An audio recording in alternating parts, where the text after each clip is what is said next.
अस्सलाम वालेकुम रहमतुल्लाहि व बरकातुहू। मुझे ज़ाडी भट्टी कहते हैं। इंसाफ न्यूज़ के साथ मैं इस वक्त डिस्ट्रिक्ट गुजरात प्रेस क्लब में मौजूद हूँ। मेरे साथ इस वक्त ज़िले नायब सदर चौधरी मुश्ताक साहब मौजूद है। इनसे पूछते हैं कि 23 मार्च के वजह का क्या पैगाम है। बिस्मिल्लाहिर्रहमानिर्रहीम। मैं ज़िले नायब सदर डिस्ट्रिक्ट गुजरात प्रेस क्लब इंसाफ न्यूज़ एजेंसी के हवाले से मैं बात करना चाहता हूँ यौम पाकिस्तान के मौजू पर।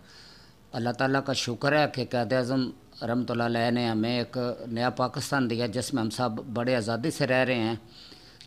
अफवाज पाकिस्तान का किरदार सबसे आम है जिसने हमें हम हैं पाकिस्तान है तो हम हैं।